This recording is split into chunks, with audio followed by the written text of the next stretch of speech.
నమస్తే న్యూస్ 24 తెలుగుకు స్వాగతం. నా పేరు హరిప్రియ. ముందుగా వార్తల్లోని ముఖ్యాంశాలు ఇప్పుడు చూద్దాం. నిర్మల్ జిల్లా కుంటాల మండలం లింబాబి గణేష్ నిమజ్జనం శోభయాత్ర కనుల పండుగగా సాగింది. కుంటాల మండలం ఎస్ఐ అశోక్, పోలీస్ సిబ్బంది మరియు గ్రామ పెద్దలు భజన బృందంతో ఊరేగింపులో పాల్గొన్నారు. ఈ కార్యక్రమంలో ప్లాస్టిక్ నిషేధంలో భాగంగా అన్నదానం కార్యక్రమానికి 300 స్టీల్ ప్లేట్లు లింగురామ్, ప్రవీణ్ అందించారు. ఈ కార్యక్రమంలో SI Lakshman, CI Shinde Rajasekhar, panchayati secretary Gaddam Kamalakar, forest beat officer, స్థానిక ప్రజలు పాల్గొన్నారు.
దీని ద్వారా మన గ్రామంలో ఉన్నటువంటి ప్రతి కుటుంబం లోపల ప్లాస్టిక్ రహితమైనటువంటి ప్లాస్టిక్ లేకుండా భోజనాలు చేయడానికి ఏర్పాటు చేయడం జరిగింది. దాని సందర్భంగా వాళ్ళందరికీ ప్రత్యేకమైనటువంటి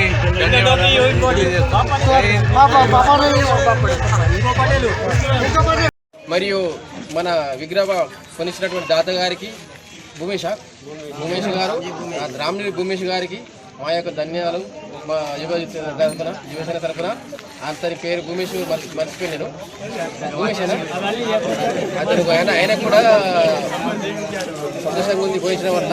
అలాగే ఇంకా ముందు మంచిగా ఇంకా పిల్లల ఉత్సాహంతో బాగా అభివృద్ధి చెంది మన హిందూ సంప్రదాయాన్ని మంచిగా పూజల కార్యక్రమం నిర్వహించాలని కోరుకుంటూ మా లింబ పెద్దలు గ్రామస్తులు అందరూ మంచి సంతోషంగా ఉండాలని కోరుకుంటున్న భగవంతుని అందరికీ జై గణేశాయ నమః.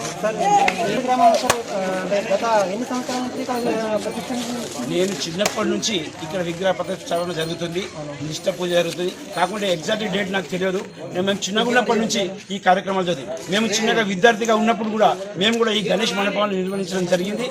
అందులో భాగంగానే ప్రతి వాడలో, ప్రతి గ్రామంలోని ప్రతి వాడలో ఈ గణేష్ పూజలు జరుగుతున్నాయి. మరి ప్రతి వాడలో కూడా అన్నదాన కార్యక్రమం జరుగుతుంది. చిన్నలు పెద్దలు అందరూ కూడా భక్తి శ్రద్ధలతో ప్రతి వాడలోని వారి అక్కడ మాతలు, తల్లులు అందరూ కూడా ఈ యువతకు సహకరించి అన్నదానంలో కార్యక్రమం సహకరిస్తున్నారు, పూజ చేయడంలో సహకరిస్తున్నారు. కాబట్టి ఇది పెద్ద మొత్తంలో జరుగుతుంది. ఈ కార్యక్రమం మునుముందు కూడా జరగాలని చెప్పి ఆ భగవంతుని కృప మన గ్రామ ప్రజలపై ఉండాలని కోరుకుంటూ పంటలు పండాలని చెప్పి ఆయురారోగ్యం కలగాలని చెప్పి కోరుకుంటున్నాం. బుడో గణేష్ భగవానికి. ఈరోజు లింబాబి గ్రామం, కుంటాల మండలం, నిర్మల్ జిల్లాలో యువసేన యూత్ నాయకత్వంలో గణేష్ నిమజ్జన కార్యక్రమం జరుగుతుంది. గత 11 రోజులుగా రోజు నిష్ఠతో డైలీ 5 గంటలకు లేచి పూజ చేసి సాయంత్రం పూజ తర్వాత అన్నదానం ప్రసాదం వితరణ జరుగుతుంది. అలాగే మా గ్రామంలోని అన్ని మండపాల్లో కూడా అన్నదాన కార్యక్రమం జరుగుతుంది. ముఖ్యంగా ఈ గణేష్ ఉత్సవాల్ని 1993లో మన స్వతంత్ర సమృద్ధుడైనటువంటి బాలగంగాధర్ తిలక్ గారు 1899లో పూనాలో ప్రతిష్టాపించడం జరిగింది. దీని ముఖ్య ఉద్దేశం ఏంటంటే హిందువులలో ఐక్యత తేవడం కోసం, స్వాతంత్ర సమయంలో మన స్వాతంత్ర యొక్క కోరికను నెలకొల్పడం కోసం, ప్రతి యువతలో స్వాతంత్ర యొక్క ఆవశ్యకతను తెలపడం కోసం ఈ గణేష్ ఉత్సవాలను జరపడం జరిగింది. అంతేకాకుండా మన బైన్సాలో మొట్టమొదటిసారిగా 1916లో నారాయణరావు బాద్ అనే స్వతంత్ర సమయోధుడు గణేష్ ప్రతిష్టాపన చేయడం జరిగింది. దాని నుంచి బైన్సా చుట్టూన్న గ్రామాల్లో కూడా ఈ గణేష్ నిమజ్జన కార్యక్రమం నిష్ఠతో జరుగుతుంది. ఈ రోజు కూడా మన ప్రతి సంవత్సరం లాగే మా గ్రామంలో కూడా గత 50 సంవత్సరాలుగా ఈ పూజా కార్యక్రమంతో జరుగుతుంది. గ్రామ ప్రజలు, పెద్దలు, యువకులు, విద్యార్థులు అందరూ ఈ కార్యక్రమంలో నిష్ఠతో పాల్గొంటూ 11 రోజులు నిష్ఠగా పూజా కార్యక్రమాలు చేస్తూ ఈ కార్యక్రమాన్ని నిర్వహించడం జరుగుతుంది.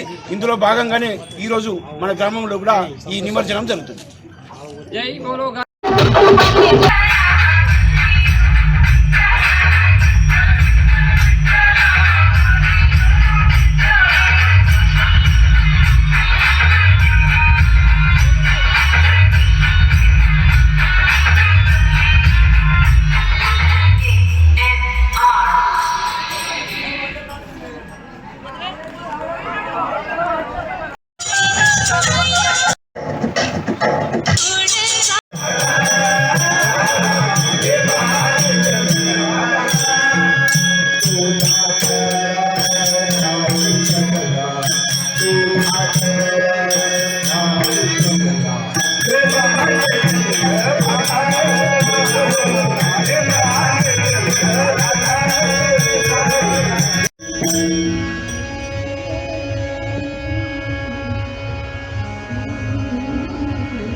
Thank you.